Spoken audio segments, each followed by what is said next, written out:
everybody. Just out on a little cruise today around noon, I guess, because, well, for two reasons. One, I literally just got done polishing and waxing Meredith. It was like a freaking 6-hour job. It took forever, and by the end of it I wasn't doing as good of a job as I started out doing, which kind of sucks, but it is what it is. And another reason I'm just out for a joyride today is because I may not have to go to work at my usual time.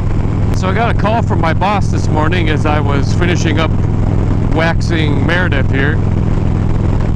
And apparently over the weekend, the city water in the town that I work in ended up being tested positive for E. coli.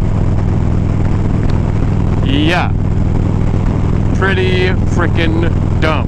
How does that affect my job? So, for those of you who don't know, I am a truck driver. I drive a semi route, and on my trailer primarily is milk and other dairy products, including cheese and ice cream, and, you know, a few other things mixed in there too, but primarily milk. 85-90% milk. Well, because the city water system was tested positive for E. coli, the state would not allow the creamery to produce any milk, which means I got a call from my boss basically telling me that, hey, just stay home. We've got a backup plan. I guess we're gonna order some Kemp's or Land O'Lakes, or basically we're ordering and going to be distributing our competitors' milk, which is pretty freaking lame. So the problem with that is they can't deliver it all in one shot. Obviously they can only deliver by the semi-load. Considering I'm loading an entire semi-trailer myself, they're gonna probably have to bring in about 6 to 8 semi-trucks just to cover the routes for tomorrow. And we're not exactly sure what time they're gonna get it to us. So I'm just supposed to hang tight and wait for a phone call. Normally I would go into work and start loading my trailer at about 2:30, 3 o'clock. He said we might not even know anything until 6. So I am not looking forward to this work week at all. For one, I hate like anticipating. I can't do anything. I can't venture far from home because who knows when I'll get that phone call. And also, who knows what time I'll start. Normally, I load my trailer at night on Monday afternoons. Takes me about 3 to 4 hours. Then I would go home, come back, and leave at about 5 a.m. However, depending on what time I load my trailer, you know, I don't necessarily want to have to go in at 10 o'clock at night, load my trailer until 2 o'clock, and then take a nap and go back to work. I mean, I could do it, but I don't know if I could make it the whole 14-hour day after that. Can't imagine I would not end up falling asleep behind the wheel or something.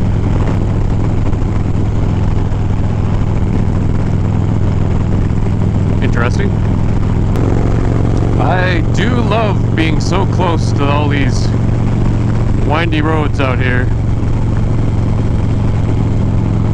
And I also like that a lot of them are really pretty high speed. Sweeping curves, nothing too sharp.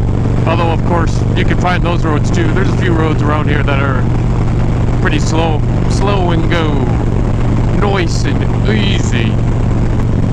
So like I said, after Rob got a hold of me, we went out for a few beers. The next morning we hooked up with my friend Justin. Actually, he's like an ex-co-worker.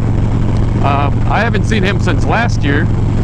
He doesn't own a motorcycle, but his dad's got a couple, and he takes his dad's Harley out once in a while. He's got like a 2004 or something Electra Glide Classic.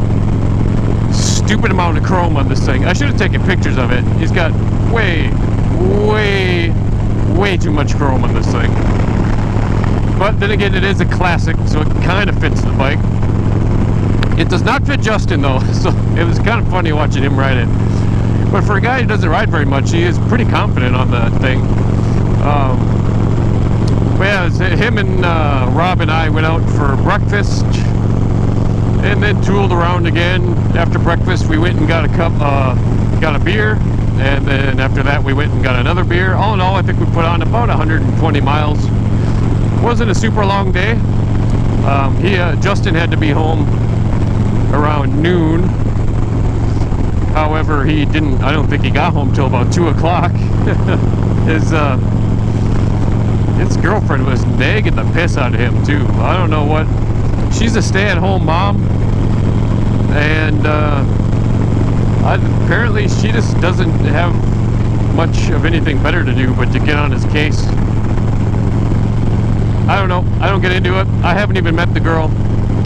All I know is that he doesn't exactly say nice things about her when she's not around. And as far as I can tell, he probably doesn't say too much nice things about her to her face either. The very next day, we ended up going out for a ride again.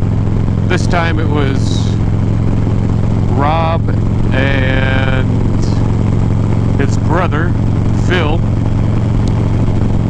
And yeah, the three of us just went for a little bit of a cruise. Didn't really go very far. Again, didn't venture from home. Every time I go for a ride with these guys, I'm like, dude, guys, we need to get out a little bit farther from home. You know, try to breach the 50-mile radius mark. I have not been very far north or south this year on the river, and the year's winding down pretty quickly, so I would like to do that. However, I do have a week coming off, I have a week coming up soon, which I have off. I have a whole week's vacation, and I have nothing planned for it. So, I may end up taking a day to do some camping by myself. I will probably just load up the bike, head out on Monday, about the same time that my girlfriend goes to work. I'll probably head south on the river, try to get around the La Crosse area, if not even further south. Find a campground or a state park and camp for the night. Then, depending on how I feel, I might end up camping a second night, Tuesday night as well. Anyways, I think I'm just going to enjoy the rest of this ride. Thanks for listening to my stupid story about E. coli.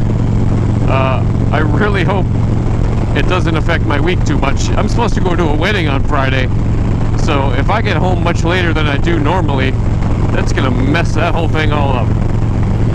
But yeah, like I said, thanks for watching. Keep the rubber side down, and we'll dip it in another time, alright? Peace.